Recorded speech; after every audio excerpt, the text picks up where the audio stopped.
and I'd like to call the May 27th, 2021 meeting of the St. Louis Community College Board of Trustees to order. Roll call, please. Energy. Do not see him. Doris. Yes. Craig Larson. Yes. Mary Lubke. Yes. Kevin M. Martin. Ann Marshall. Yes. Pam Ross. Yes. Great. On behalf of the Board of Trustees, I welcome those joining us virtually this evening. Are there any citizens desiring to address the board regarding items on the agenda? Nope. Thank you. All right. The meeting agenda has been distributed in your board pack. Are there any amendments to the agenda? Is there a motion? I move that the agenda. Second. Thank you. So moved. Any discussion? All right. Seeing none, all those in favor? Aye. Aye. All right. Motion passes. All right. Recommended approval for the April 22nd, 2021 board meeting minutes. Is there a motion for approval? So moved. Thank you. Second. Thank you, Pam. All right. Any discussion? Okay, seeing none, all those in favor? Aye. Aye. All right, motion passes. All right, next is the approval of the executive session resolution. Is there a motion? Kevin?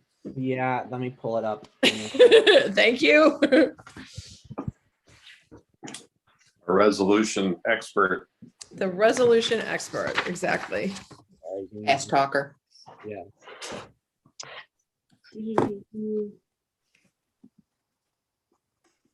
Usually I'm prepared for it. Okay. Sorry. Oh, no worries. Hold an executive session on June 24th, 2021 at 4 p.m. for the following reasons: legal 610.0211, real estate 610.0211, personnel 610.0213, negotiation group 610.0219, identified personnel records 610.02113, and legal law 610.02114 in accordance with 610.020. Wonderful. Thank you so much. Wow. All right. Thank you so much. So now we just need discussion and then roll call vote. Yes. Any discussion on that? Who is Nope. the second on that? I'm sorry. Oh yeah, sorry, we need a second too. Second. Thank you, Pam. Russ.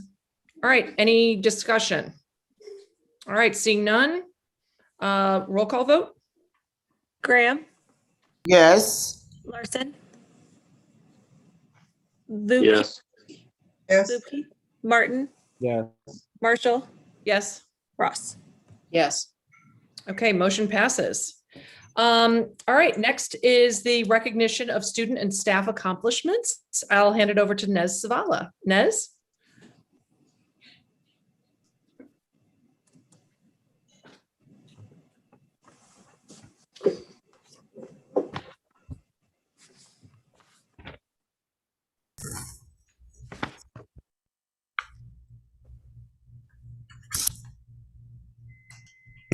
Hello, Hello. how are you? Fine. Good. Good. All right, can you see the PowerPoint presentation? Not yet. Okay, hang on. Technology is beating me today. That's better. There. Now I can see you as well. Yes. Okay.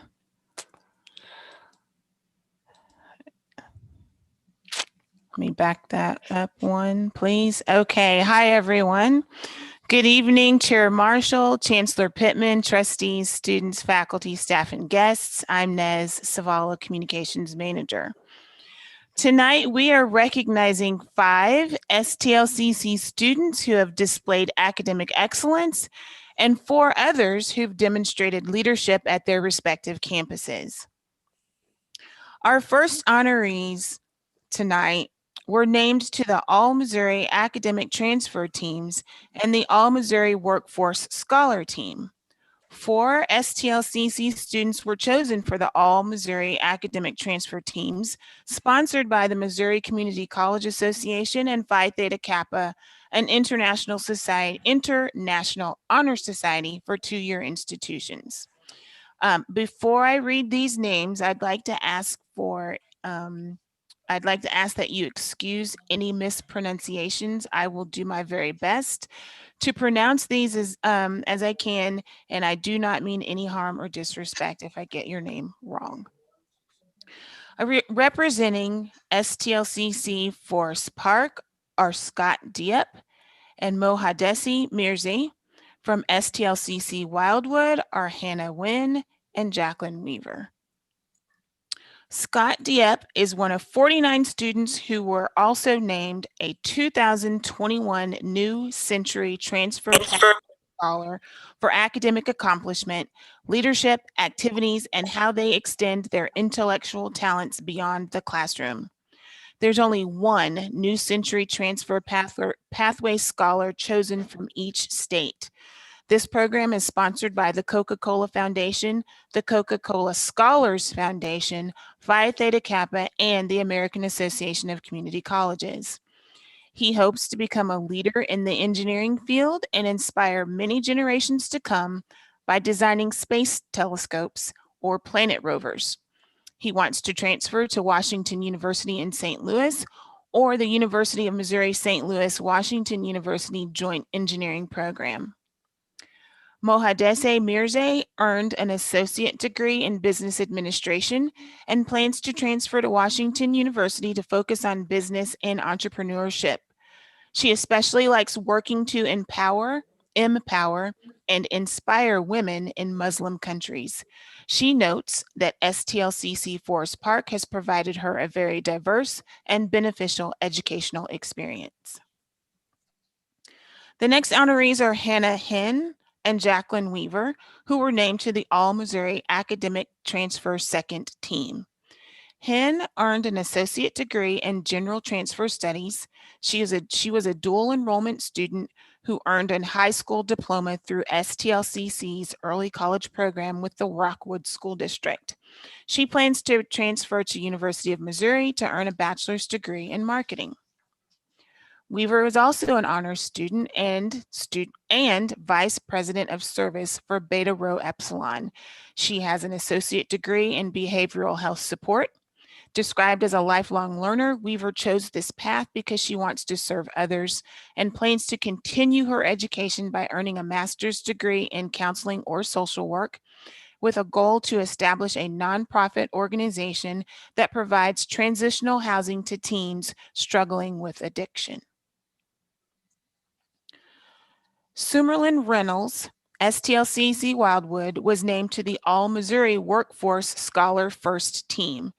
Reynolds initially earned a degree in general transfer studies in May 2020 and is pursuing an associate degree in deaf communication studies with an emphasis in interpreter education. She currently works as a lead pharmacy chemotherapy infusion tech at St. Louis University Hospital. While at Wildwood, she was the vice president of communications for Beta Rho Epsilon and was active in campus organizations such as Green for Life, Volunteers of Wildwood, Student Government, and Deaf Communication Studies. Just so you know, Missouri was the first state in the nation to honor outstanding Phi Theta Kappa scholar leaders with a state academic program. Now 36 other states have adopted the idea since 1994.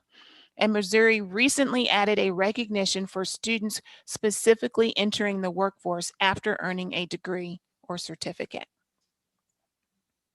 The next set of honorees each received a Student Leadership Award from Missouri Community College Association, which is presented annually to an exceptional student leader from each of the Missouri community colleges. These students are identified by a campus president or chancellor and the chief student affairs officer. The recipients are Heather Cabeza from Wildwood, Oluwaranti Ojini from St. Louis Community College Forest Park, Ansara Watson from the Florissant Valley campus, and Christina Weidman from the Merrimack campus. Cabeza is a gymnastics coach and former teacher enrolled at Wildwood who was determined to launch a career as a physical therapist. She graduated with an associate degree in general transfer studies, and in the fall, she will begin her Doctor of Physical Therapy program at WashU School of Medicine in St. Louis. She was an honor student with a 4.0, president of Beta Rho Epsilon, member of the Science Club and Club Council, and is a working mother with a young child and family. Oluwaranti Ojini is in the Physical Therapist Assistant Program. She is described as an outstanding student leader in the Archer MAID, the Making a Difference in Education mentoring program, to connect new students with peers who are academically successful, proven leaders who can introduce them to campus life, resources, activities, and leadership opportunities. She has given countless hours to work with fellow students at STLCC and gives her energy to impact the campus community by motivating mentees and modeling the way towards student success. And Ansara Watson is a non-traditional student who earned an associate in general studies with honors. She is a retired licensed practical nurse. She's been on the Dean's List since she enrolled in spring 2020, has a 3.6 GPA, was a member of Phi Theta Kappa Honor Society, and a representative of Student Governance Council. Perhaps more impressive is the fact that she has achieved that success despite being diagnosed with cervical cancer in February 2008 and another health condition that doctors, quote, can do nothing about.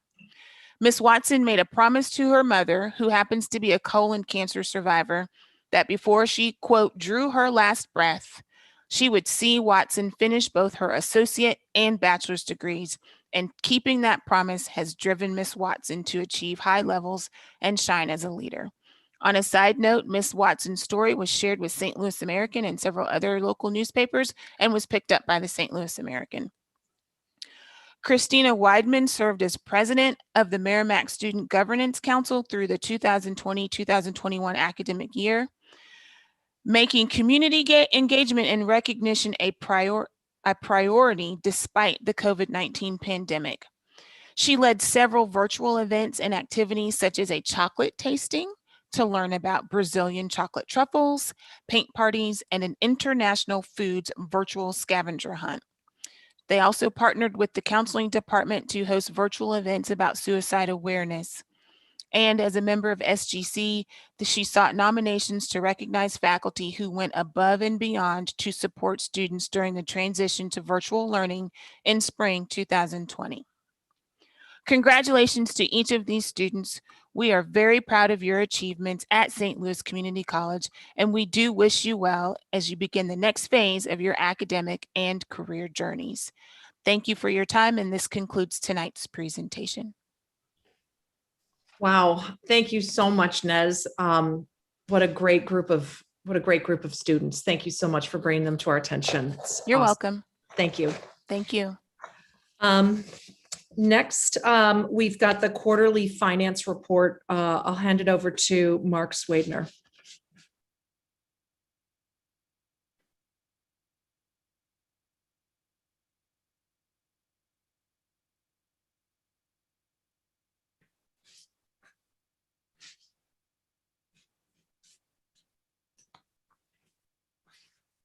Here.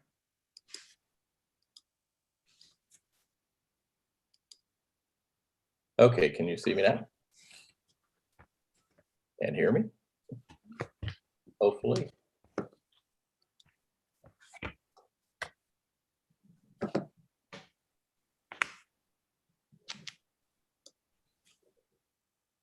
Well.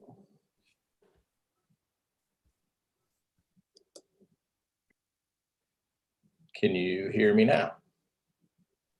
Yes, Yes. floor Great, is yours. great. Sorry. Hey, good evening, trustees and staff, guests, and others. As in the financial section of your packet, you'll see the quarterly financial statements. And I'm going to give a brief presentation of those in a PowerPoint presentation. Then I'll answer any questions that you might have.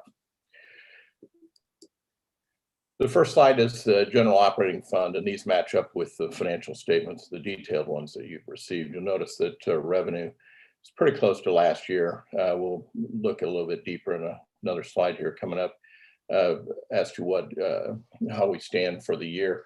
On the expense side, we're a little bit lower, a couple $1 million going into the fourth quarter.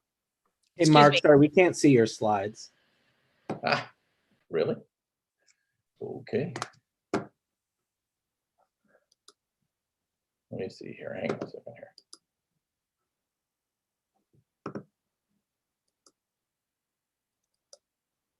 Can you see them now? Yes. Yes. We'll go ahead and do it again. Let's see if I can get it. Yeah, the first slide was the revenue and expense for the general operating fund. The revenue number is pretty close to where it was last year. We'll talk about the detail of that. The expenses are running about $2 million less for the quarter. As you can see from the next slide, which is the general operating fund revenue, I've broken it out by classification. If you see the goldenrod slice, you'll see that it roughly is $9.8 million. That's where funds for the CARES and CRRSA funds are being deposited, and we'll look at those in another slide coming up. Revenue from the maintenance fees is down as a result of the hours being down. State is really an issue of things other than our general appropriation that we get monthly. Property, so it'd be like repairs and maintenance, and we're catching up on that in the fourth quarter. The largest slice area is local taxes, and you'll notice that it's down roughly a couple $1 million from last year. That this year, the taxing districts are allowed to, after a court approval, to distribute money that's under contest from people who have filed their property taxes. That amount we typically see a lot more earlier on, but they had sent us a email saying that they'll see it in June. So we fully anticipate hitting budget, which is roughly $65.5 million for the year, but we should get it right after the 1st of June. Next slide is where we stand on CARES, CRRSA, and now ARP. ARP meaning the American Rescue Plan funds. Everything's got to have an acronym. And you'll notice that ARP down at the bottom there, which shows expiration date of 5/12, we've been allocated approximately $35 million, half of it to students, half of it to the institution. With those, we're in the process of determining how best to apply for those funds. Those funds are not guaranteed. We have to expend funds in order to receive those back, or allocate funds that we may have already spent. General operating fund expenses of salaries and wages. Salaries are down $4.3 million. Based upon my numbers, I see that we'll probably come under budget for the fiscal year. Benefits are up slightly, but that amount also may even out toward the end of the year. Decided to throw a slide in on the recent VSIP elections, the Voluntary Separation Incentive Programs. We had 99 people who accepted VSIP, and you can see by the separation date, June, July, and December, how those break down at the top section of this. It was roughly $6.5 million worth of payroll, and the total benefits we're going to award is $1.8 million. Of that amount, you can see from the chart on the left-hand side, approximately 87% of the people took the lump sum payout, with 13% taking the healthcare option. The healthcare option allowed individuals to receive the healthcare subsidy, what the college provides to its employees, for a period of up to 2 years. The right chart is merely a easier configuration, at least in my opinion, of the separation dates of June, July, and December, and how much money is related to each one of those. So the $1.8 million above is the total of all those numbers on that chart. Our standard quarterly utilities expense, you'll notice that electricity is significantly down. Water is somewhat leveling out. If you remember last quarter, we had reported that we had a leak at South County, which was a pop-off valve on a water heater that had been hard piped into the floor drain. So we didn't know that it was happening. That's since been fixed. And staff has told me when I contacted them, they said that they have now installed an alarm so that they would know if that had happened. We also had a water leak out at Wildwood that was throwing water eventually into a creek, and that has since been capped also. Both of those were on our side of the meter, so it does not appear that we will get a refund from any of the water districts.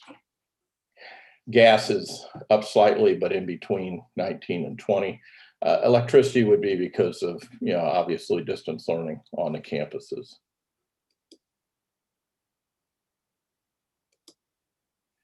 Other funds, we have technology fee, expenses and transfers. You'll notice the transfers were significantly about $1 million higher for this year with a concerted effort in your budget to reduce the fund balance of the technology fee. College and student activities, the expenditures and transfers are down primarily because of distance learning. The students aren't on campus. Club activities are significantly down, have been down for the last fiscal year. Public safety, pedestrian traffic access, again, we had a higher than normal transfers that had been budgeted and you approved in the budget. Other funds that are in the reports: rental of facilities, student aid, restricted, auxiliary enterprise agencies, self-insurance, and capital funds. On the balance sheet, the first thing before we go to the slide, I want to indicate that we have totally spent all the funds. I think we had about $775,000 last quarter, still in the funds at the trustee UMB for purposes of building the Center for Nursing. Those have all since been expended. The balance sheet is relatively clean. We do have a new item on the balance sheet. You approved this new student services fee, which is $5 per credit hour, early registration for fall, and put some of those dollars to us, and those dollars are on the balance sheet only because we haven't spent them. They don't start until next fiscal year. So when we get to the end of the first quarter, you'll start to see an additional statement of changes in fund balance. But as of March 31st, we had $90,000 collected. As of today, it's around $265,000. And I'm open to questions if anybody has any questions.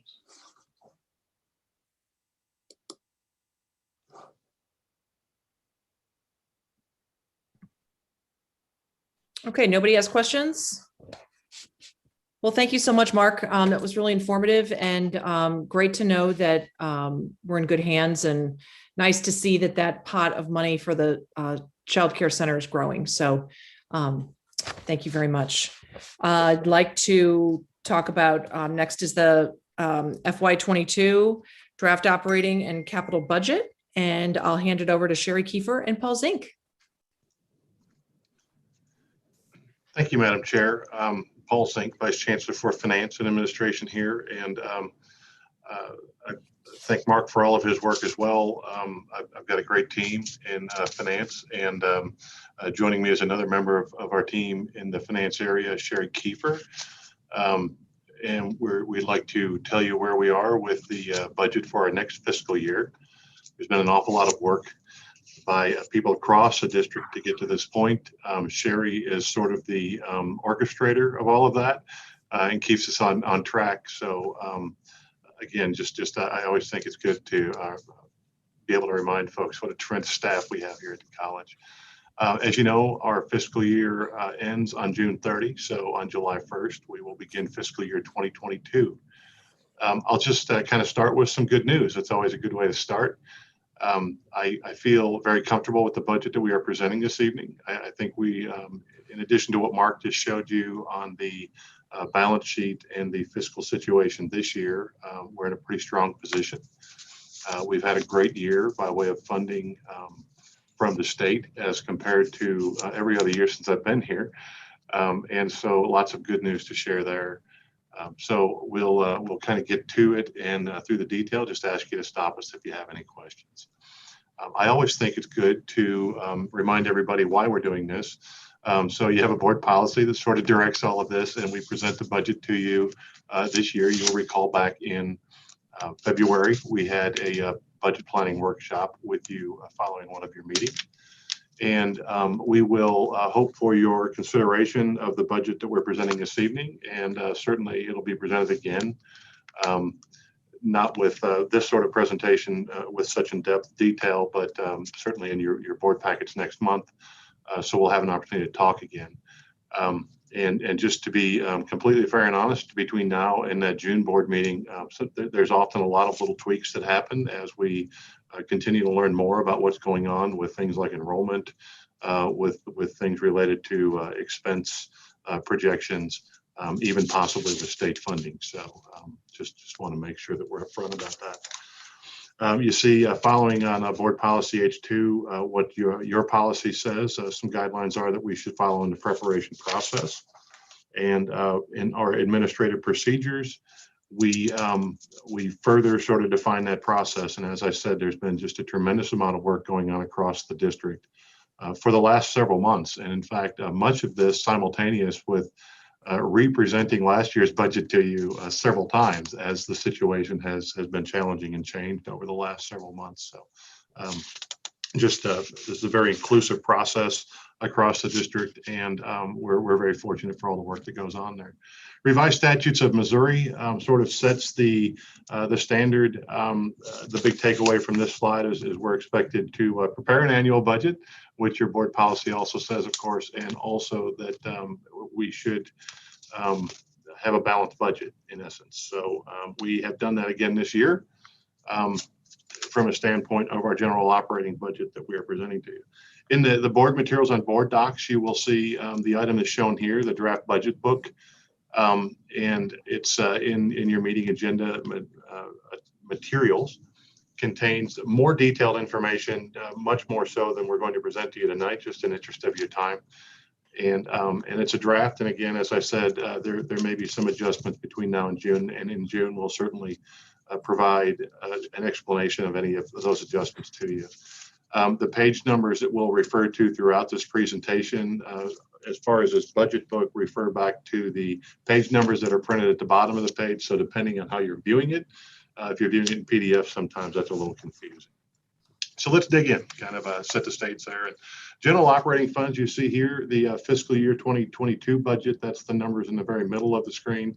And then the fiscal year 2021, that's the year that Mark just presented on that we are currently in for comparison.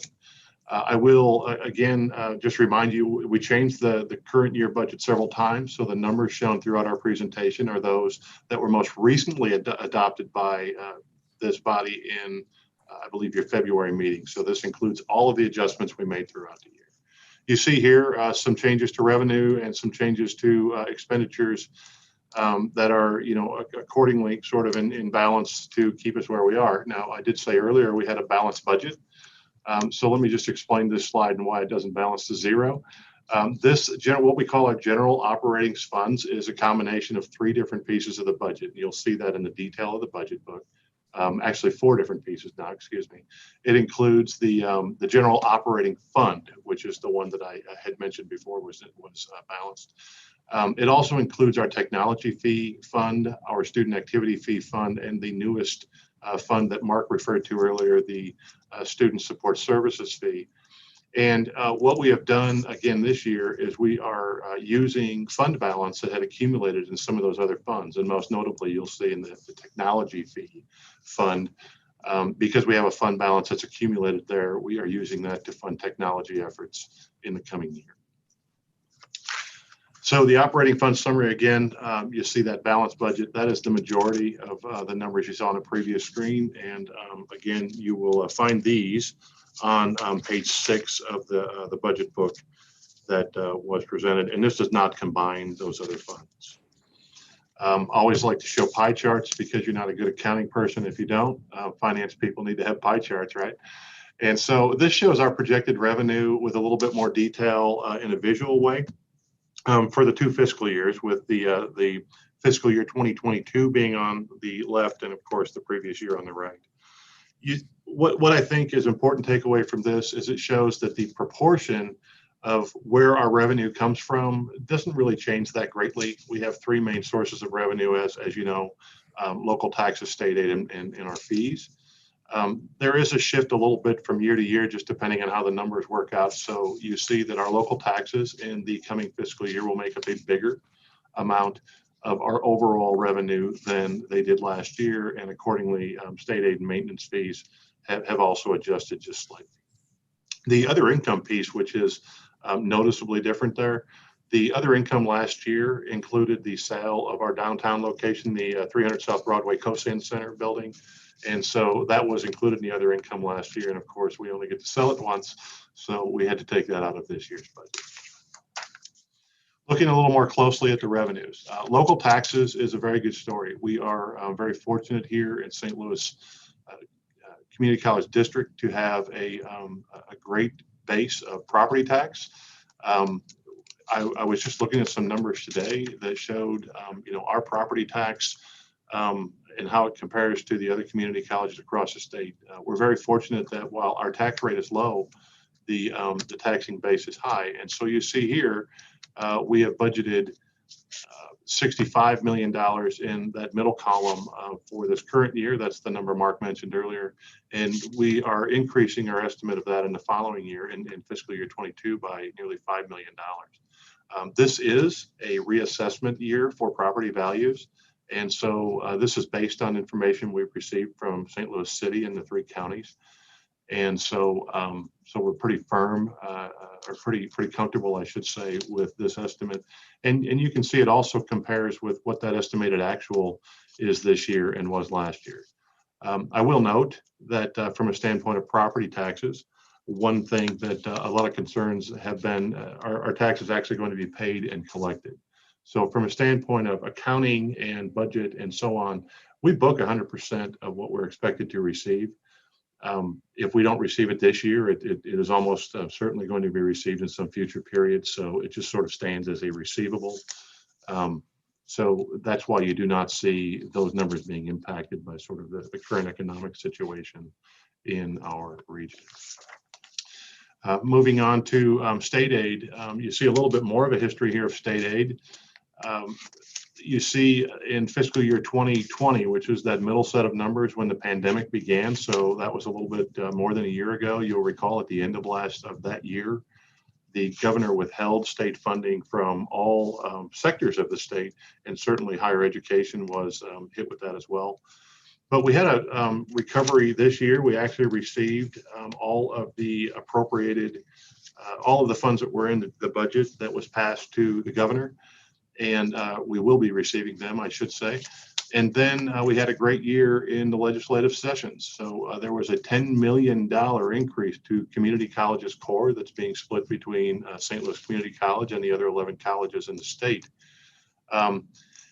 Kind of an interesting way that that's being divided up this year. There was agreement to try to help to balance the per student equity of state funding, that the majority of those funds would be distributed to those colleges that were on the lower end of the per full-time equivalent student funding.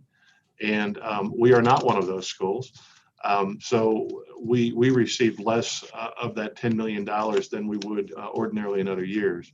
However, the second bullet there on the lower left corner, we did not lose money through the equity agreement that we previously had with the community colleges across the state. And Chancellor Pittman and I have continued to work with the other community colleges through MCCA, and we will continue to work with them to see if we can limit the impact of that agreement going forward. Another great result of legislative efforts this year was an additional $18 million for the community colleges for deferred maintenance. This is something that has been requested by the Department of Higher Education year over year. But not funded until this year. So we were fortunate with that.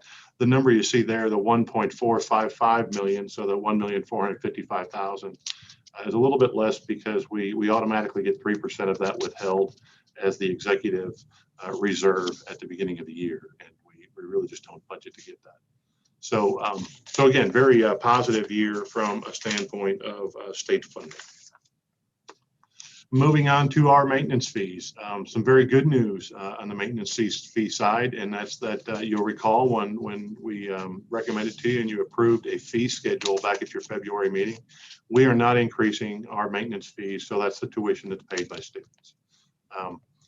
We fight very hard to try to keep the maintenance fee low to our students. That's part of our mission, is the accessibility of our education. And I like to tell everybody that's what continues to drive our college as being such a tremendous value to all of the students in our region. You'll see here the both budgeted and estimated actuals for last year and this current year, and that it does go up slightly from last year into the fiscal year 2022 budget. We did have quite a drop off in revenue in this area between fiscal year 20 to fiscal year 2021. We certainly believe a lot of that was related to the pandemic. And so we have projected a little bit of a recovery, though I think just being conservative, not a full recovery, as we continue to work through the current environment of the pandemic. Moving on to the continuing education and all of the other income, which you can see again by the pie chart, is really a small piece, relatively speaking, of our overall budget. But our continuing education is a good story. You see here that in fiscal year 2021, that 7.3 million looks way bigger than the 4.8 million. That's because, again, that included the proceeds from the sale of that downtown building. So when you back that out, we actually have an increase in our continuing education and other income. Continuing education was greatly impacted by the pandemic last year. They've recovered quite a bit as we've sort of moved into a more in-person operating posture, and things, in fact, more so than we even planned here in the spring. So we're looking for even more revenue to return from continuing education in the fiscal year 2022 budget. Of course, with that increase, there's an associated increase in expense because we have to pay for the instruction for those classes. What I'd like to do is maybe just stop and see if you have questions on the revenue side before we move into the expenses. It's often a good natural kind of stopping point. And I'm seeing some, we don't have questions, so that's great. I would like to ask Sherry Kiefer, who I mentioned earlier, a budget specialist, to talk about the expense side of the budget. Thanks, Paul. So just like we showed in the revenue side, we want to start by comparing last year's or the current year and the next year's expenses and transfers. Just like in revenue, the overall proportions amongst these expense categories is relatively unchanged. You can see that there's a slight shift from benefits. It was 18% in the current year, expecting it to be 15%. A little bit of increases in the supplies and service, and then the negotiations piece, which part of that will end up as benefits by the end of this. So we'll talk a little bit more about that in a minute. And then, as in the past, the largest piece by far of our expenses is the salaries and benefits. It's almost 75% of all of our expenses once you include that 2% negotiations. Starting with salaries, we have a net increase of about $2.2 million. However, actual increases in the salaries are over $4 million when you consider that in fiscal year 21, we had the $1,500 one-time salary action for the full-time employees. We've also reset some vacant and summer VSIP positions to a lower amount to help offset some of those increased salary expenses. And some of those major increases include unfreezing 30 positions for fiscal year 22, as well as the full year of expenses for the positions that we unfroze in the February restated budget. We also increased adjunct and overload salary budgets by 5%, kind of in conjunction with those increases in enrollment that we're expecting. We did a 10% increase in the part-time salary budgets for most departments. That's a restoration of about a third of the budget cut that we had made due to the pandemic.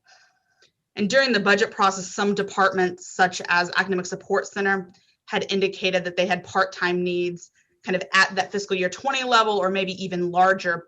And so we were able to grant those through the budget process. For departments that didn't have such a request, we made sure to restore some of that part-time, just as we'll be having more people on campus and have more need for those part-time personnel.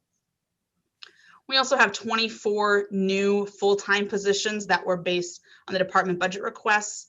Many of these are related to the nursing expansion, student affairs initiatives. And that number, the 24 new full-time positions, does not include the positions that we've been created through the academic affairs reorganization and student affairs, because most of those changes were kind of a one-for-one. We didn't really add too many net new position numbers. This also, the salary increase includes funds for the full-time faculty that have been recommended for promotion on tonight's agenda, as well as a recommended 3% increase for full-time non-unit personnel and then part-time non-instructional personnel. So this doesn't include any increases for unit employees. That budget's been moved to that negotiations line that we saw, the 2% set aside. And it also does not include any potential changes related to the VSIP. So we're still reviewing all those positions. We had the 99 that have elected it. We're looking at those to see what can we do, what kind of opportunities does that provide the college to reorganize, and the timing of when those would be rehired. Moving on to benefits. So even with all of those salary expense increases, we're budgeting an even larger decline in our benefit expense. This is based on our composite fringe benefit rate, which is recalculated annually. And so I have the rates for next year shown there on this slide. You can see that they're decreasing across the board. Now, even though the benefit rate is declining, the actual benefits that we're offering our employees are still staying the same. So there's no change in that. This is just an estimation of what our expected expenses are. Normally, health insurance premium expenses is one of the largest drivers to increase that benefit rate. But since we were able to keep health insurance premiums the same for fiscal year 22, that's part of why we're not seeing increases in this. Moving on to supplies and service, we're able to fund a lot of the departmental requests.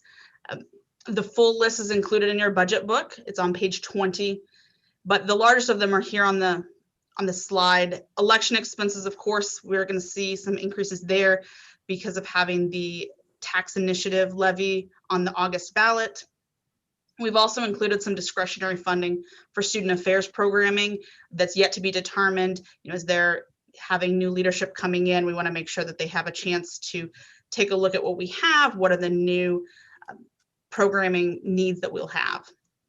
And the last item I want to mention in this area is that we have restored the professional development for all the departments back to the fiscal year 20 levels. So that was kind of our low-hanging fruit that we had cut last year. A lot of that is travel, and certainly there was just not much of that being done in the current year. Utilities, we're proposing that we keep the budget the same as the current year. With 1 month left to go for this year, we still have about 25% of our budget remaining. That was with pretty mild seasons, reduced usage of buildings on campus. So we're expecting to see that leaving the budget the same, we'll see those expenses kind of match closer to the budget for fiscal year 22, since we're going to have more people on campus. Negotiations. So we've set aside almost $2.6 million for negotiations with all 6 of our employee unions.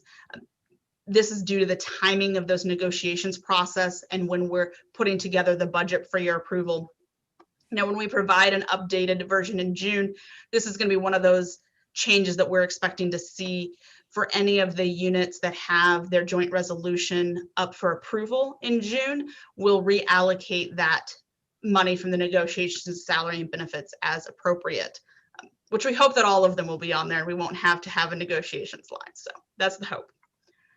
And then as a reminder, this money that's set aside for the negotiations does not include any raises for those non-unit employees. So that was already included in the salary and benefits number. So that 800,000 is what it represents, kind of the same type of items that we're talking about for the negotiations for the unit employees. The 800,000 is what that represents for non-unit and part-time, non-instructional employees.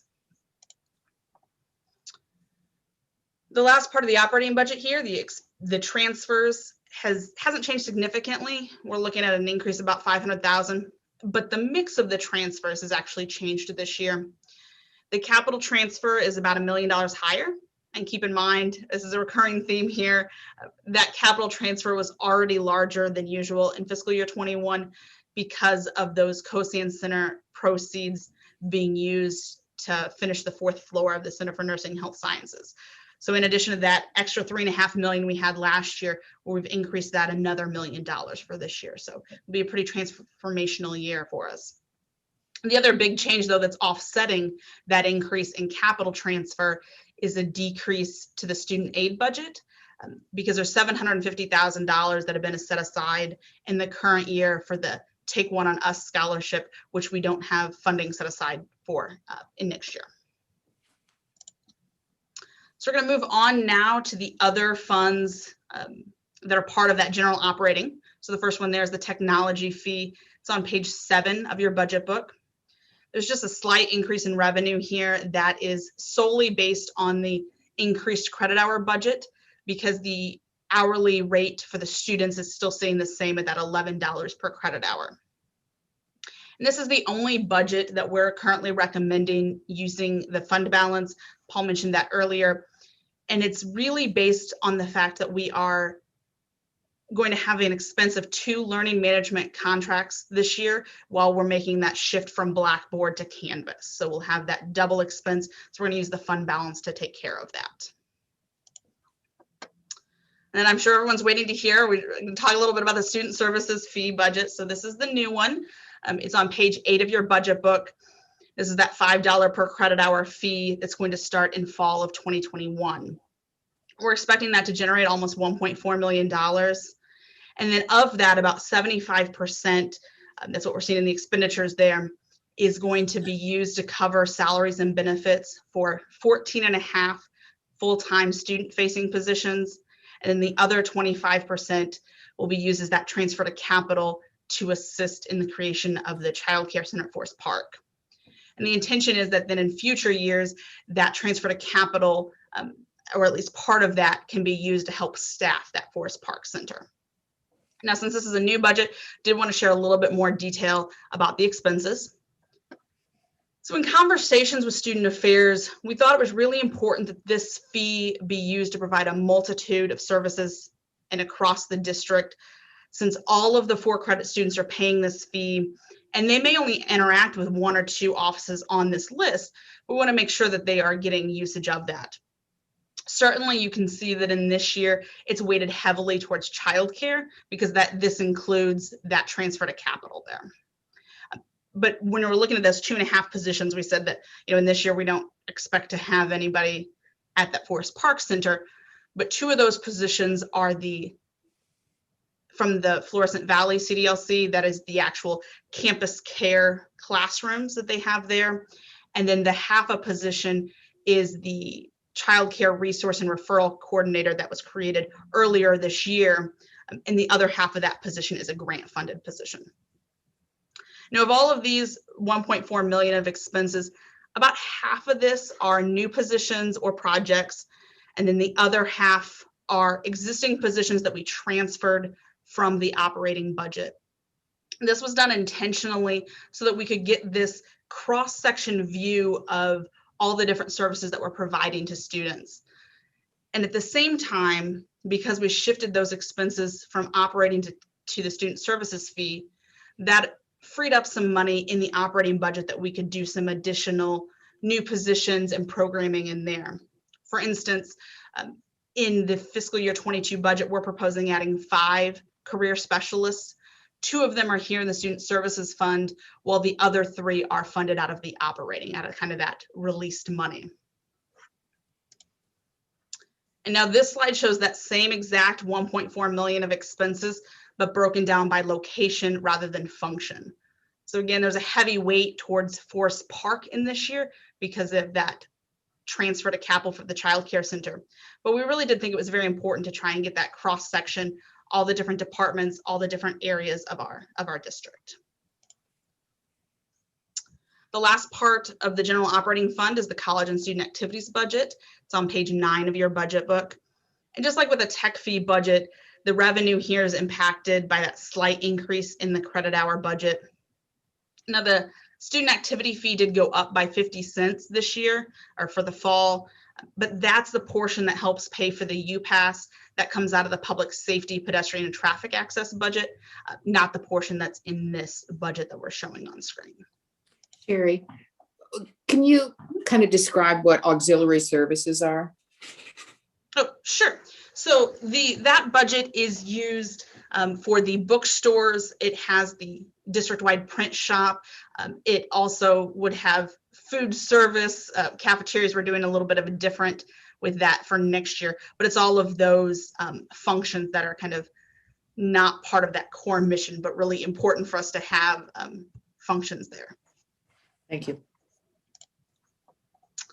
And then this slide shows us a high level summary of the capital projects that are being recommended for funding, but all of the individual projects and amounts for them are on pages 13 and 14 of the budget book. One other thing to point out though, is that we were able to bring back that $2 million for the facility improvements. We had done this kind of in the prior 2 years to this one, where we set aside money and then had kind of big scale projects, renovations of buildings, as opposed to doing, kind of replacing a carpet here or here, doing a kind of a big scale and really making a big difference in those buildings. And then the second line there, the deferred maintenance, that is what Paul had mentioned is the funding that we're getting from the state. So we've set that aside.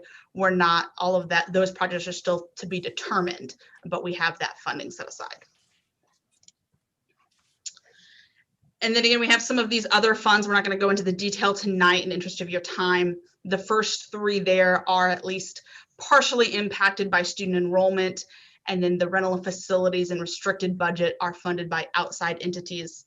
Certainly the restricted budget has a lot of changes right now because of the CARES funding, the CARISA funding, the ARPA, and how all of that will play out for us. And I will turn it back over to Paul. Thanks, Sherry.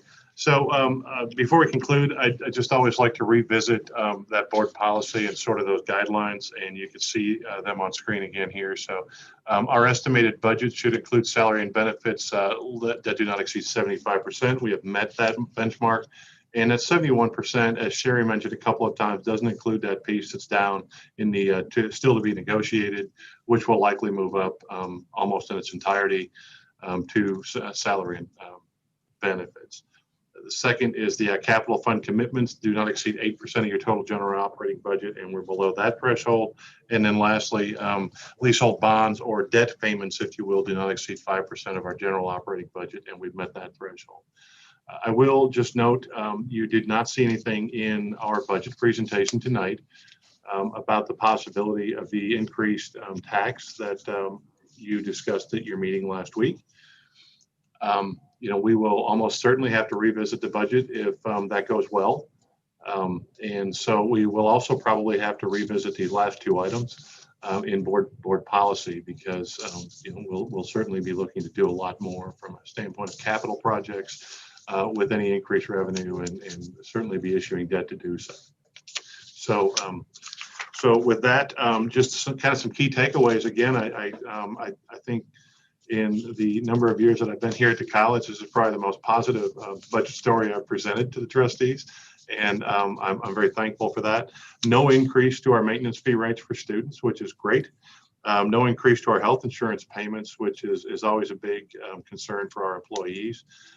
We've gone through the VSIP. We had a great level of interest and participation there, and it will provide opportunity for additional changes in our spending that are not yet even programmed in the budget.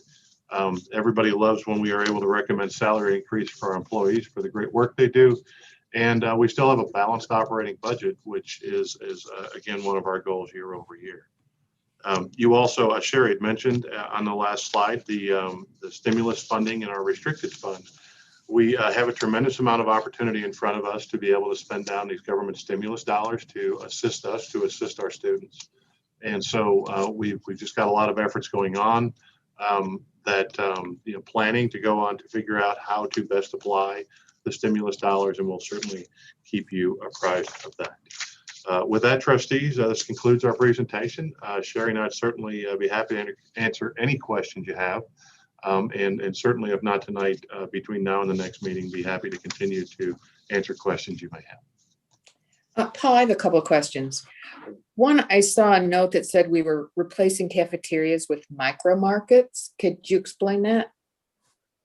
Yes, ma'am. So our food service contract actually expires at the end of June this year, and we had really sort of put the last year of that contract on hold as we haven't had food service on campus. So we were looking at a number of different options, not knowing what the fall would hold as far as the pandemic-related environment, both from a standpoint of foot traffic on campus, but really from a standpoint of food service and that sort of thing. We felt that going forward with the same sort of cafeteria line serving food probably was not prudent planning. And so we have instead planned what I like to call this is sort of like the Quick Trip model, though I know that's probably not a real fancy name, but it's sort of a model where we can provide healthy food options, that's pre-prepared salads and sandwiches that are healthy, and wraps and those sorts of things, but have everything sort of prepared and brought in to be sold to our students on site. And so that's really the Micro Mart is really a name for how that occurs. We've really been doing this at a couple of locations. We have a pretty good test basis for a couple of years. We do this at our Wildwood campus through the bookstore because we don't have the big cafeteria style thing there, and it's been wildly successful. They sell way more of that kind of product than they do books and supplies and spiritware and those sorts of things. We also have a much smaller version of this at our corporate college building up at on McKelvey Road, where most of our district-wide offices reside. There it is not as robust, certainly, as what we will provide on the campuses, but we also find that does very well from a standpoint of revenue, but more importantly, from a standpoint of people like it. They continue to use it well, and it suits the needs. This new format will also allow us to partner with like a coffee vendor. We have interviewed a couple, as we're not ready to recommend awards yet. I'll not mention who they are, but where we'll be able to have coffee carts or smaller stands with a lot of that fare at different places across the district. Maybe even in more than one place on campus.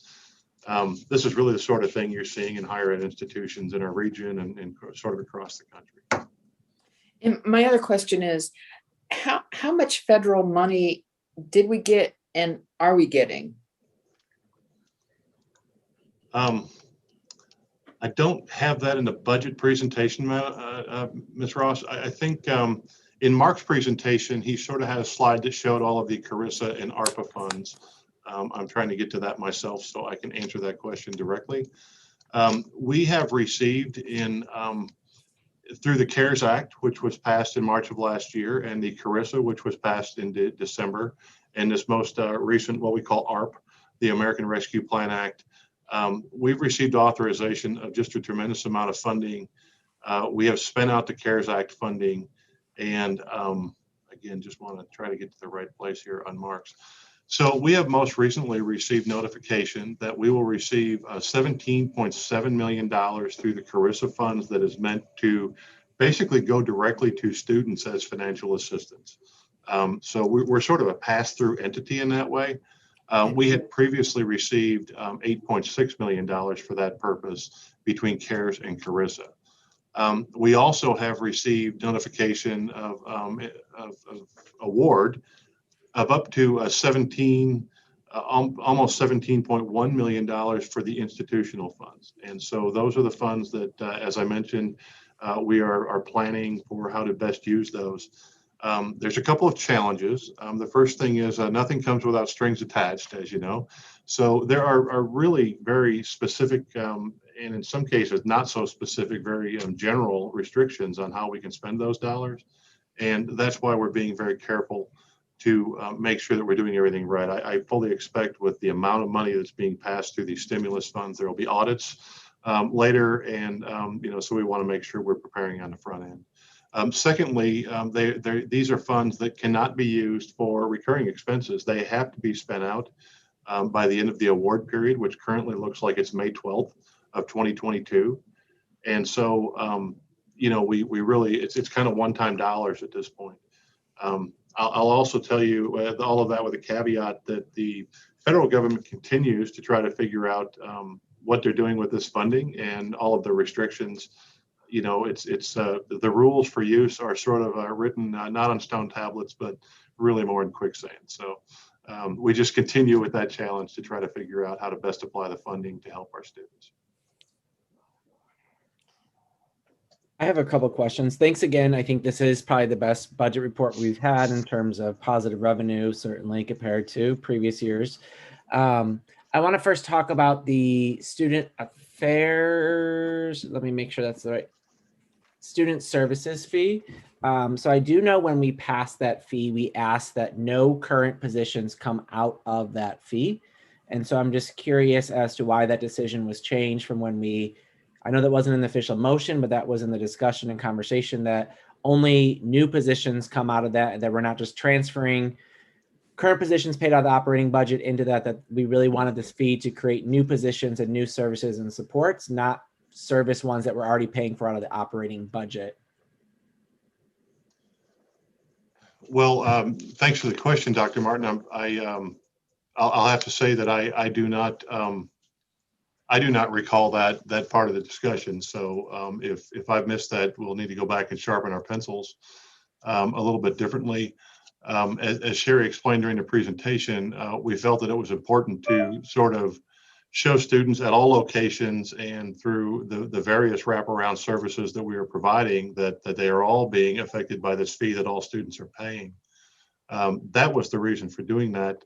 If we've misread that direction, we'll need to go back and revisit that. Yeah, I think it's fine to show how we support in student affairs ways, but and other trustees can chime in too. But my understanding was when we created this fee, it was to solely not supplement already operational expenses, but to look at new positions, childcare, social workers, family support areas, nothing that we already currently have, but to really expand. And we knew there'd be potential that there'd just be money kind of building up a pot potentially as well to be able to, when the childcare center did open or the family resource center open, that we might need salary dollars then. But my thought, and I would love to hear if other trustees were under a similar impression when we had that discussion back then, but I recall that no current operating expenses were coming from this budget because we already expended that and could sustain that. And that wouldn't justify we didn't ask for this fee to cover expenses because we're in a budget issue. It was really to create new services and supports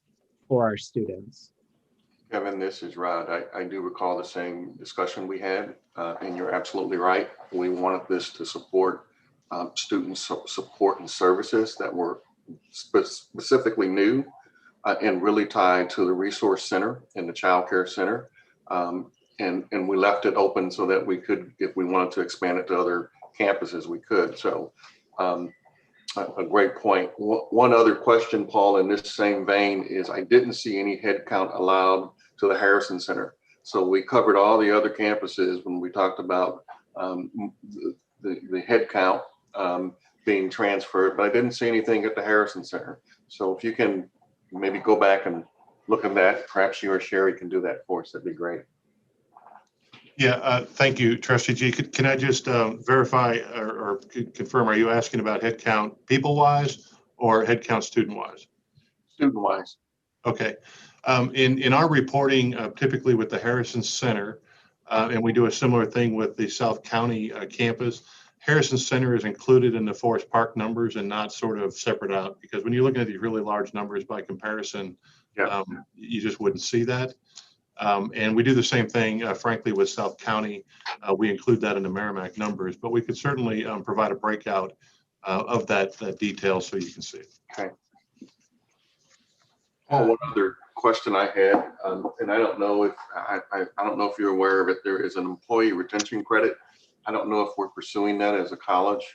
That's available to us from the IRS that will essentially give the college free money, and it's based on our 2020 retention credits for the employees we kept on payroll. So I don't know if we're pursuing it or not. Yeah, we've making sure I was unmuted. We've taken a look at that. I don't think that would be just because of the way we have to reflect that as covering, that period. It wouldn't be for next year's budget. Okay. And I'll see where we are as far as taking a look at that and get a better response back to you. Okay, thank you. And my other question was just, I know last year we had, for the June official budget, a final staffing sheet of staffing allocations. And so if we could just have that in the June packet. Yes, sir. Thank you, Trustee Martin. That is planned. We will have that. I believe we also will have the completed salary tables for you next month in accordance with board policy. And also at the beginning of this book will include the executive summary. We wanted to kind of get down all of the detail before we fine tune the executive summary at the front of the book. So that'll be one of the changes you see next month as well.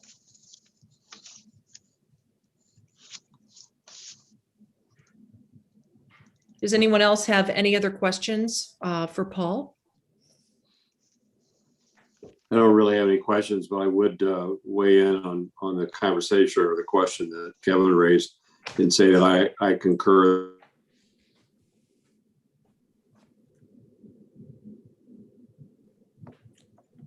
You're muted, Craig. I just wanted to say that when Kevin commented that he was surprised at how the fees were being used for current expenses, and he thought that was going to be for only new services, I agree. That's the way I understood that as well. Yes, I agree as well. I agree as well. Likewise. All right. Okay, are we moving on? All right, perfect. Can I ask a clarifying question on that, about that, just to make sure that we're bringing you back in June what you're looking for, and so we can make sure that we get the budget approved then. When you're saying new services, is that including expanding our existing services? So using the example that we said of like the career services, as long as we're expanding that, these are additional full-time equivalents, even if it's a service we provide, that's fine. Anything new, I think, is what the intention was, or to be able to expand the impact and reach to more, but not just sustain what we currently have. So it sounds like it's just shifting some things that you already put maybe back in operating to free up, and new programming for student affairs makes total sense as they're thinking about the new initiatives. Those are things that we currently don't have that certainly we want to be able to support. So yes. Absolutely. Thank you.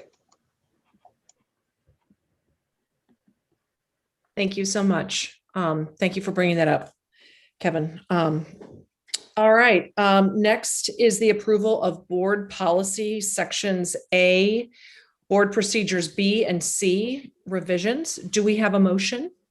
I move we approve as presented. Go ahead. Second. Pam, you do it. Thank you, Kevin. Thank you, Pam. Any discussion? All right, I seeing just want none. to, for the Oop, go ahead. record's sake, real quick, to make sure, Jessica, we did not get any public comments about any of these since our first reading, correct? We have not. You are correct. Thank you. Just want to make sure. Thank you. So seeing none, are all those in favor? Aye. Aye. Aye. Aye. Those opposed? All right, motion passes. Okay, next is the approval of suspending the program goals presentation requirement in board policy H.07. Do we have a motion?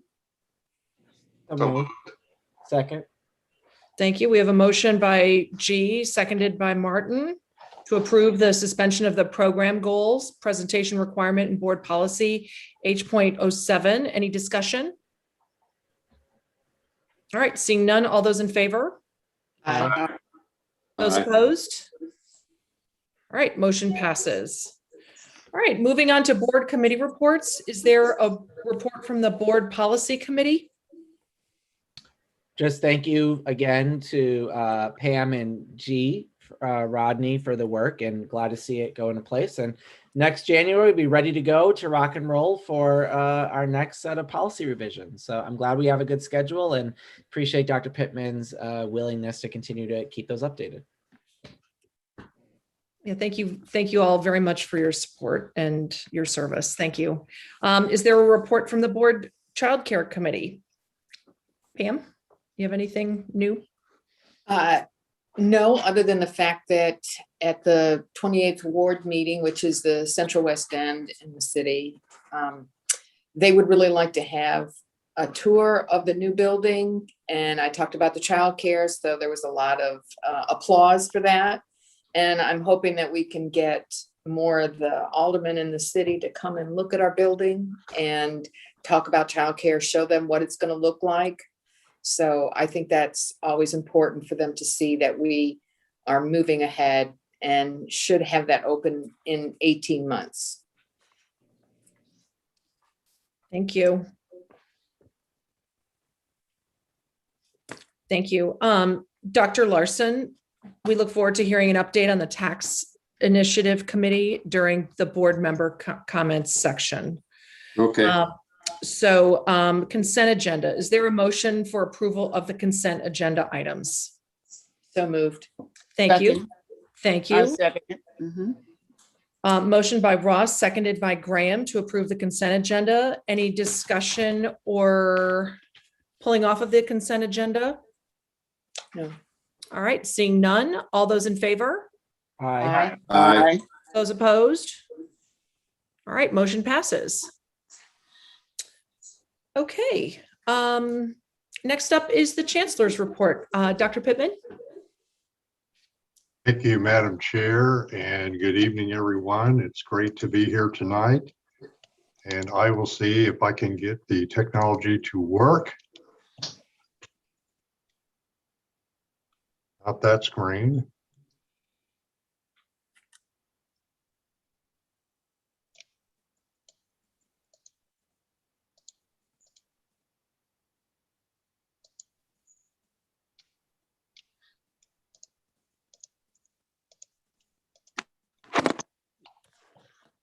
All right, hang on a second here. I'm afraid I'm going to lose all of you if I try to get this screen down.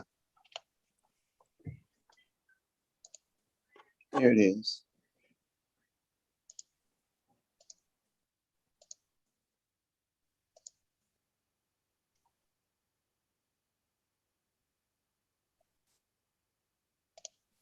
Let's try this again.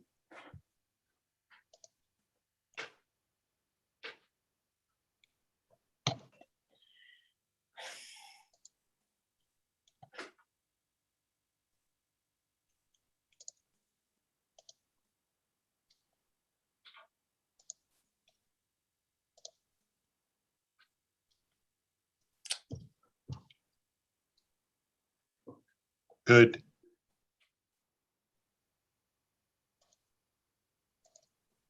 All right, can you see my PowerPoint now? Yes.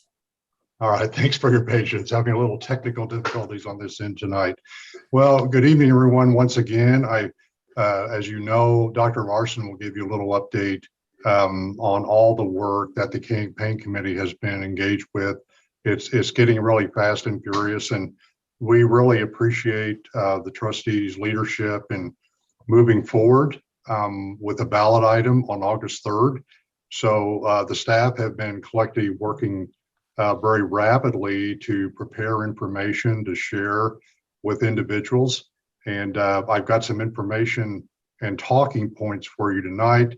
I know that all of you are interested in what this would mean for the college. So really, it's hard for me to even put this into words. This would be a monumental change for St. Louis Community College in so many ways if this were to be approved by the voters.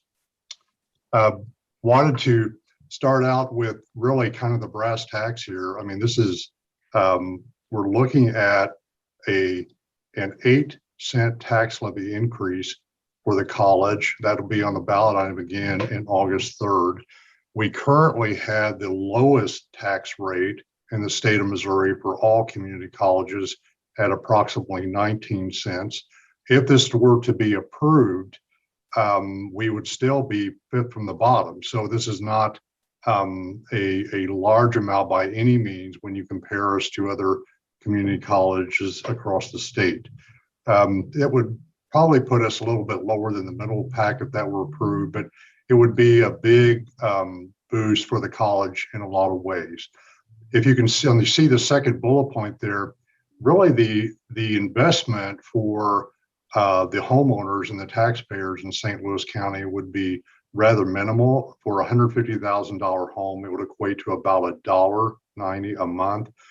For me, one of the most kind of amazing bullet points on here, this would be the first increase that the college would have approved since 1984.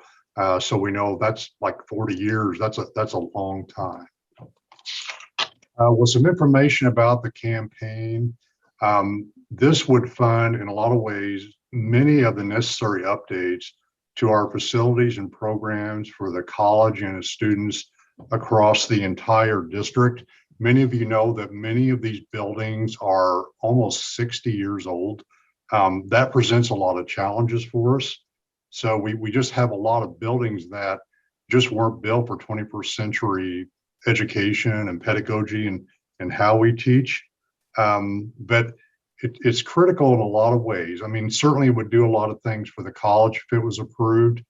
You know, a second part in regards to what it would do for St. Louis County and city, we believe it would enable significant job growth for a lot of these sectors that are really lacking and have a lot of job vacancies right now. We want St. Louis County and city to be competitive in economic development. We don't want to see any companies leave the region, and we want to be able to attract new companies here. And having a strong pipeline of workers in the future is going to be absolutely critical. When you look at this from the macro level, it would really help the St. Louis region rebuild our local economy following the pandemic that we've all just endured.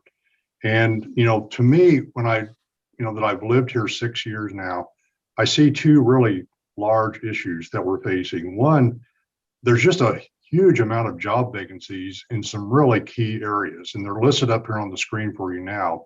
Healthcare, information technology, financial services, biotechnology, and manufacturing. I believe those sectors were even listed in the ballot language.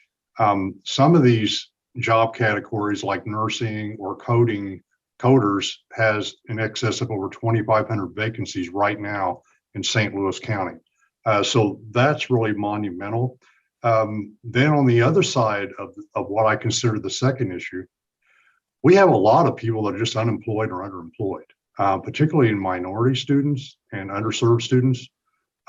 So I see the college in many ways kind of at the center or in the middle of this epicenter of what's going on in the college. We could work to get an available workforce available and into these jobs, but the college is really the most key organization in the St. Louis region to make that possible. So this ballot item is incredibly important, not only to the college, but it's certainly important to the St. Louis region. When you kind of drill down a little bit to the micro level, this would certainly allow us to move forward to implement up-to-date best practices in job training and retraining. And that's getting down to the pedagogy or the actual teaching that goes on. And the best example I can give folks is our new Center for Nursing and Health Sciences. When you go through that building, you're not going to see a lot of classrooms in there. You're going to see a lot of simulation space. You're going to see a lot of labs. You're going to see a lot of small student learning spaces and a lot of one-on-one types of learning environments. And we just simply don't have that with a lot of our older buildings. The second bullet point is to repurpose underutilized space to meet the needs of today's students. And I think the best way to talk about repurposing we have too much of the wrong space. I think that's maybe a kind way to say it, but we need to change the way we instruct students now. And the space that we have now, it's very static. It can't be modified. It's not flexible, like we saw in this newer building that we have at Forest Park. And certainly finally creating new and modern spaces. And you all saw the renderings from our tourists of these new student success centers that would come up at all 4 campuses.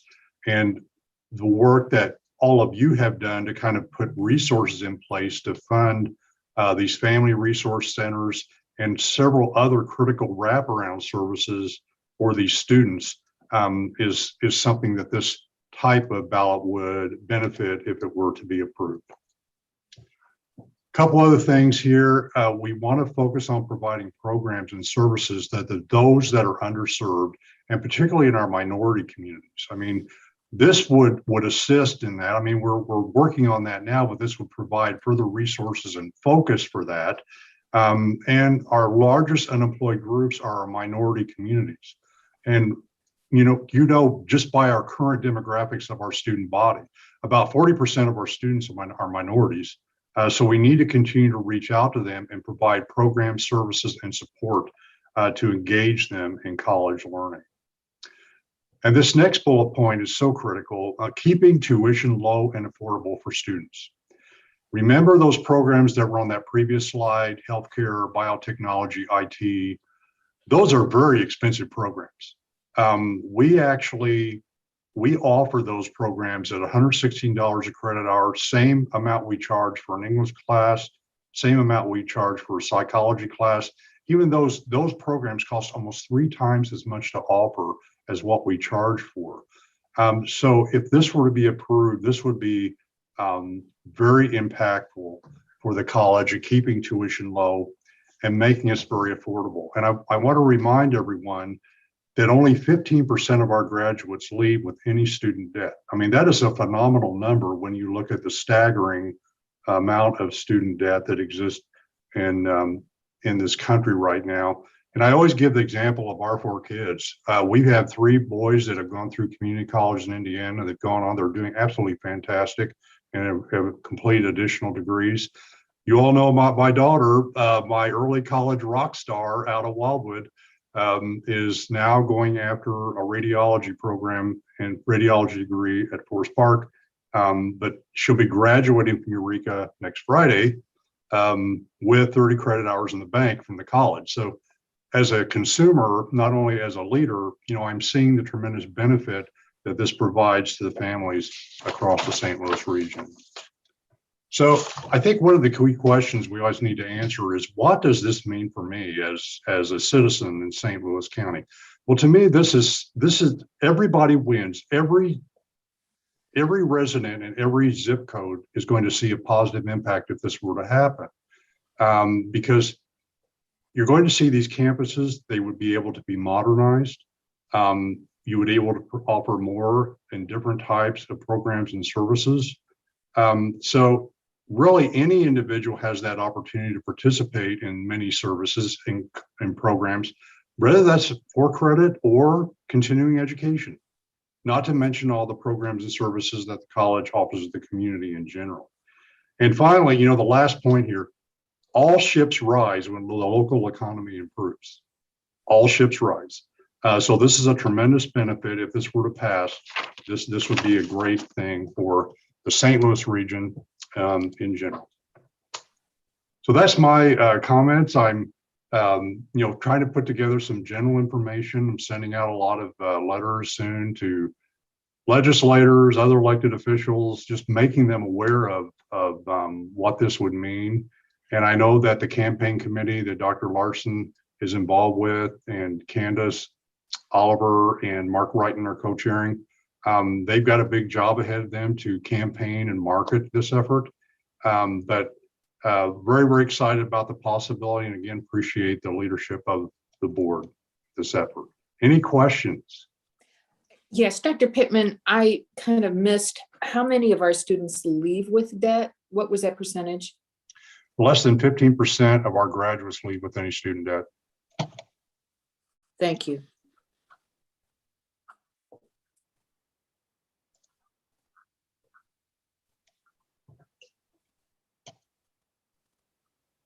Okay, any other questions? Not, Madam Chair, that concludes my report. Thank you. Well, thank you so much, Dr. Pittman. That was quite a rousing report, if I say so myself. My report, I just want to touch on a few things because I really want to hear from Craig. I wanted to say how lovely graduation was. I wanted to say how incredibly inspiring it was standing next to Dr. Pittman and Dr. Larson and Paul and Christine. The students come by, they walked across the stage and they looked at all of us and I got choked up. I mean, it just, it's seeing the families congratulate their students and their kids or their wives or their grandmothers or whatever. It was awesome. So what's happening on our campuses, it truly, truly impacts folks' lives. And it was wonderful. It's just wonderful to be a part of it. So congratulations to all of the graduates, and thank you to all of the faculty for getting them there.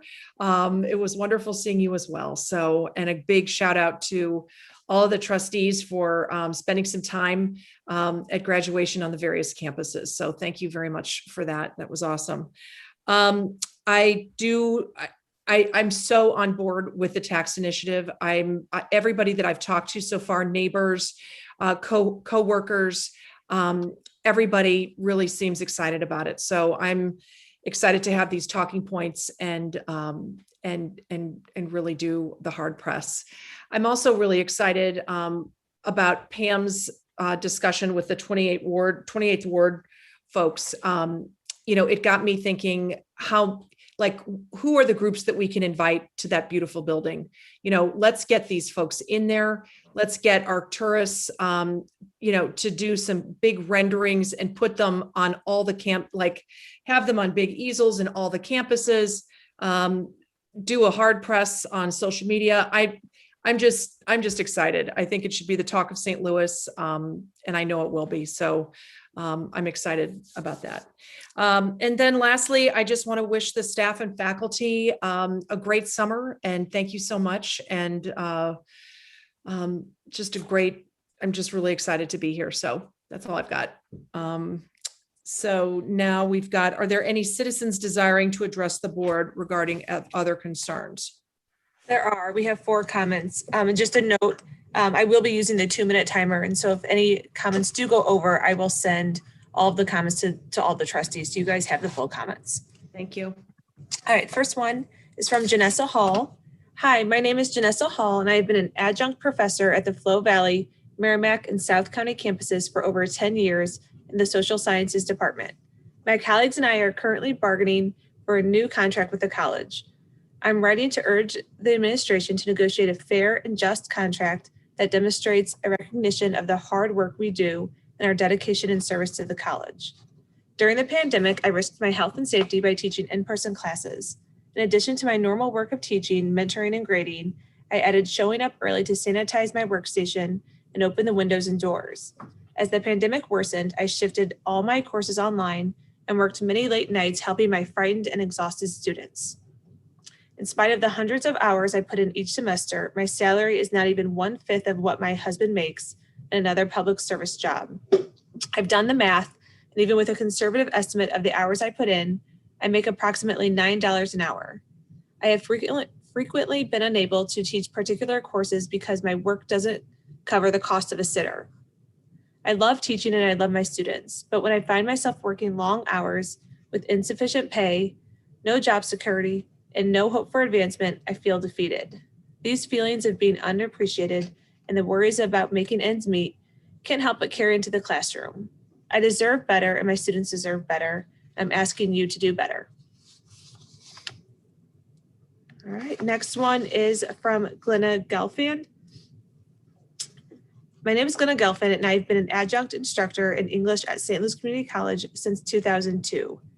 My colleagues and I are currently bargaining a new contract with the college. I'm writing to urge the administration to negotiate a fair and equitable agreement that reflects the worth of adjunct faculty and the valuable work we do to expand minds and change lives through quality education across the many campuses. Adjunct faculty have been working tirelessly throughout the COVID-19 pandemic, shifting our lessons to a virtual format and undergoing tens of hours of unpaid training to do so, and continuing to provide a high-quality education to our students. St. Louis Community College has a strong presence in the region because of its esteemed reputation, which is a direct result of our dedication and hard work. Yet despite this, adjunct faculty struggle to make ends meet. St. Louis County is the most expensive area in which to live in our region, and our salaries don't reflect that. As a matter of fact, with the college's calculation of a credit hour equaling 2.25 clock hours, we are paid less than $20 an hour, and we are limited in the number of additional hours of employment at the college and other departments like the tutoring centers. This is all in aid of denying us health care. I have 2 children whom I am trying to put through college. My income is unstable, and my husband and I never know if we will meet the demands of their college tuition bills. I don't understand how or why an institution of higher learning that prizes education would make it so difficult for its employees to educate their own children. This institution would not be able to survive without the work of its adjuncts, and yet we make less than 25% of what full-timers make. And that is only based on gross salary and does not include benefits that make up the total package of a full-time employee's compensation. We have been told that we choose to do this work when in truth we have no choice. You are not hiring full-time instructors. Because adjuncts exist, institutions of higher learning do not hire additional full-time employees. So I will send you guys the rest of that comment. The next one is by Kathy Vertino. Hi, my name is Kathy Vertino, and I have been an adjunct professor at the Forest Park campus for 16 years in the communications department. My colleagues and I are currently bargaining a new contract with the college. I'm writing to urge the administration to negotiate a strong agreement that reflects the worth of adjunct faculty and the valuable work we do to educate students across the many campuses. Adjunct faculty have been working tirelessly throughout the COVID-19 pandemic, shifting our lessons to a virtual format and continuing to provide a high-quality education to our students. The college has a strong presence in the region because of its esteemed reputation, a direct result of our dedication and hard work. Yet despite this, adjunct faculty struggle to make ends meet with low pay and have difficulties affording healthcare. Unlike full-time faculty, we adjuncts have at least 2 months every year with no income, and that assumes we are assigned summer classes. Many of us experience extreme financial hardship and must work for more than one institution to piece together a living. As recently as a few months ago, I have resorted to taking out payday loans with annual percentage rates in excess of 600%. I've also taken short-term loans for my sister and a friend, desperate, humiliating, and necessary. I have foregone needed recommended medical care because even through the ACA exchange, healthcare has been unaffordable in recent years. When adjunct faculty struggle, our students struggle. In the interest of creating a learning environment where our students can thrive, we request the board and administration to support STLCC adjuncts. Sincerely, Kathy Bertino. And the last one is Kelly Osterman. My name is Kelly Osterman, and I have been an adjunct professor of music at the Merrimack and South County campuses for 5 years. I'm writing to encourage the administration to value your adjunct faculty. My time and expertise are just as valuable as your full-time faculty. I pour all of my time and energy into teaching music at 5 institutions to make ends meet. I must continuously adapt all of my courses to meet the guidelines of each institution with very little support. I have to carefully balance the changing schedules of all of my institutions. Each semester, I have to hope that I will be able to maintain my current course loads at all of my institutions so I can preserve my meager income. When schedules change or classes suddenly get dropped due to issues such as low enrollment, my income drops dramatically. I have to cross my fingers each semester that I am selecting the right classes at the right institutions to earn a living wage. It's a very intricate puzzle that I have no control over.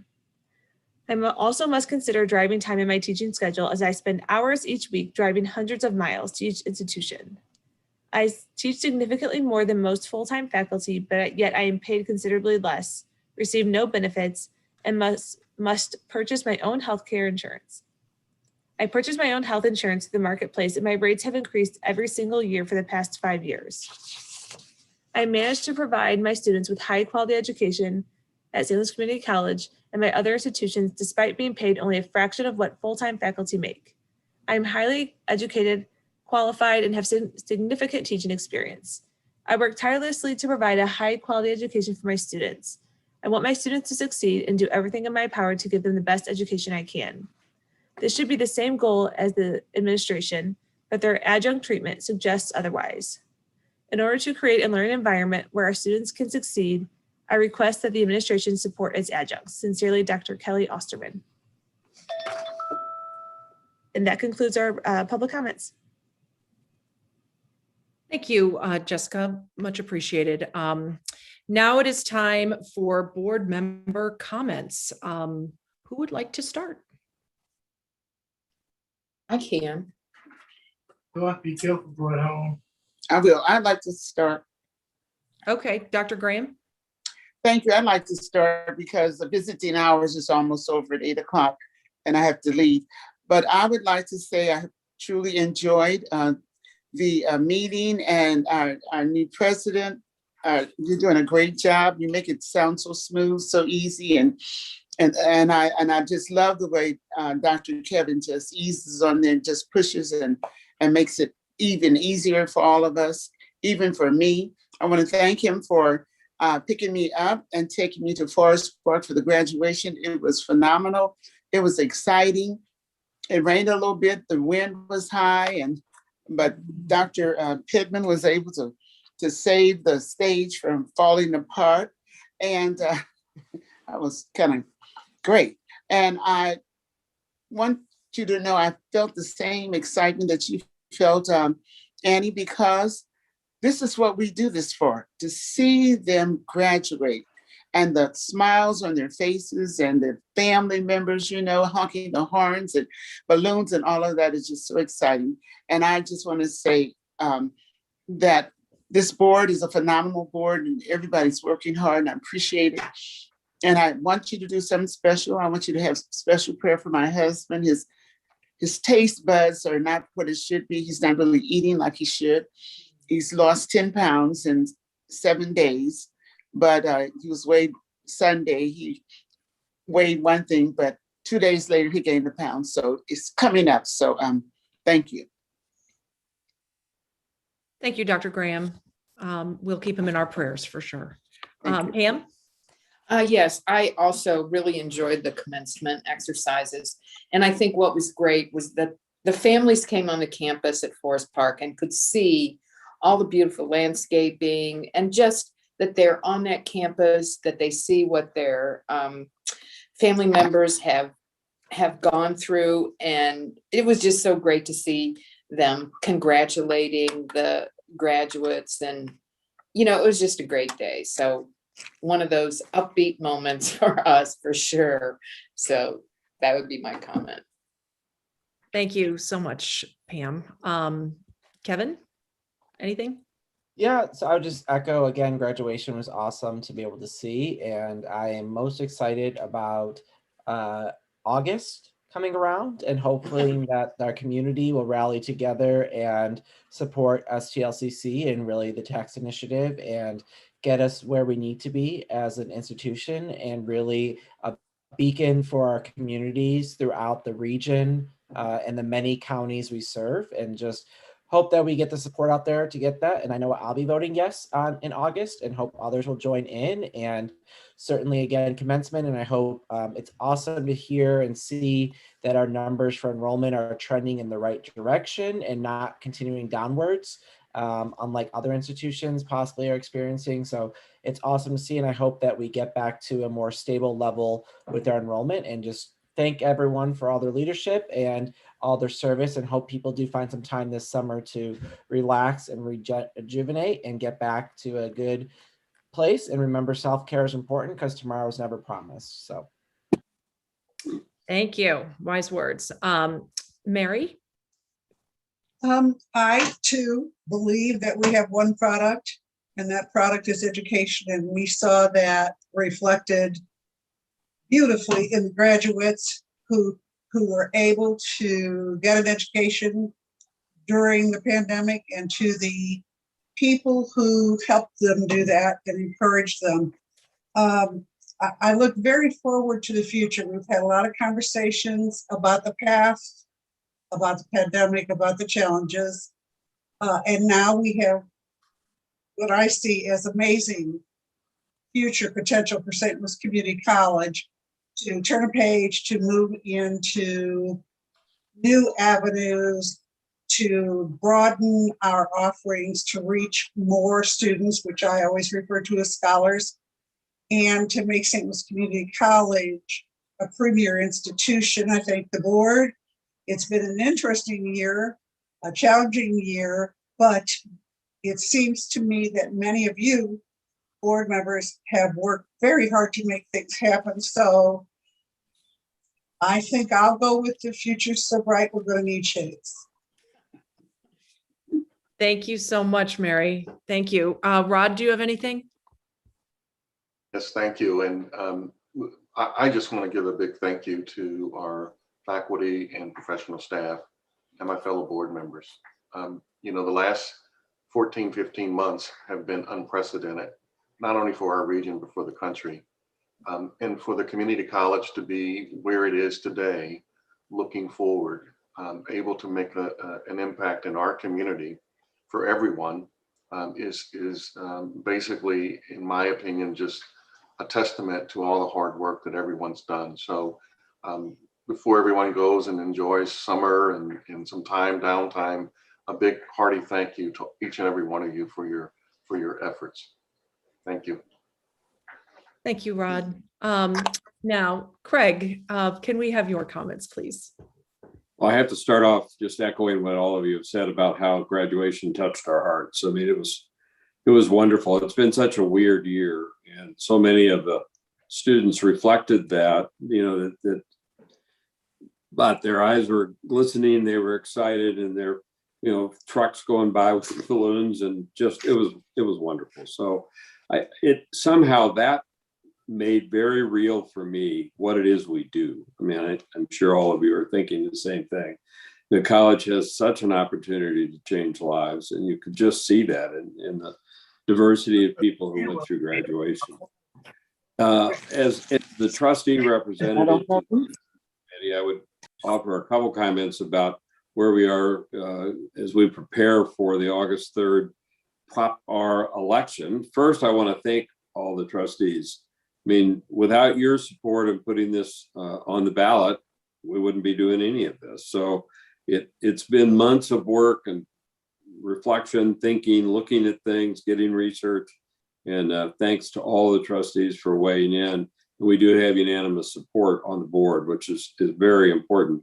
I also want to thank Dr. Pittman for his leadership in his whole 6 years here at the college, but his leadership right now as he's helping kind of frame the campaign. He did a very nice job, I think, tonight, putting talking points in front of us, helping us all think about, you know, the importance of the 8-cent levy increase and what that'll mean. So start with thanks. And then I'll just say that we've got a couple months before the election, and we're really intending to kind of go in two phases. The first month, which would be from now on into June, probably the July 4th weekend, will be a time to reach out, to do some soft selling and maybe hard selling by meeting and talking to people, but mostly one-on-one contacts or making presentations at Chambers of Commerce, whatever, you know, venue we can sort out.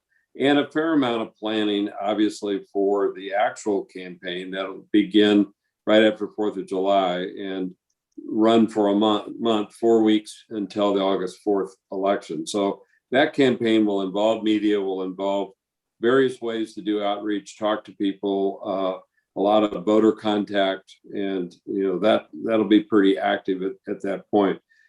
We will probably have towards the middle of June, maybe even a little bit later than that, some kind of launch event where we're watching to see what the pandemic will allow us to do. But the Citizens Committee will probably want to do something that allows, you know, people to say, okay, now the campaign's really beginning, and do some media work and, you know, get a little attention to the very important issue, Prop R, that we're putting on August 3rd.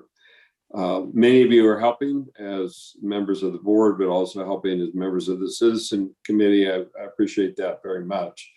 That Citizens Committee is led by Dr. Mark Wrighton, who's the Chancellor Emeritus, the 24-year Chancellor of Washington University, and has for the last couple of years become very involved in raising the economy in the region in a lot of ways, including working on the Job 2030 effort that the Greater St. Louis Inc. has put together to help think through where are jobs needed the most in St. Louis and how do we find the employees that can fill those positions so that we can grow the economy. That is probably his number one goal right now, or number one project, although he does still teach some rather amazing biology courses at WashU. He's an emeritus professor there too. The second chair is Dr. Candace Carter Oliver, who is really an exemplary school administrator and teacher all the way through various levels of administration in a couple of districts, but for the last 5 years has been the CEO of Confluence Charter School Academies, which has 2 high schools, 3 elementary schools. And she has done a remarkable job there in focusing those schools and raising the achievement of children, and is very engaged in a lot of civic activity herself. So we appreciate her lending her support and expertise to this effort as well. So I'd be glad to take any questions from board members, but you will be hearing much more as the next several weeks go by.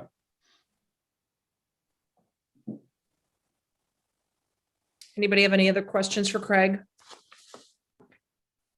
All right, well, seeing none, is there a motion to adjourn? So moved. Thank you. Second by, Second. okay, by Kevin. All right, we have a motion, motion by Pam, seconded by Kevin, to adjourn. Any discussion? All right, seeing none, all those in favor? Aye. Aye. Those opposed? All right, motion passes and this meeting is now adjourned. Thank you so much. Thank you all. Thanks, Thank you Annie. so much. Bye-bye. Thanks, Thank you. everyone. Have a good Lee. night. Good night. Or your holiday weekend. Enjoy.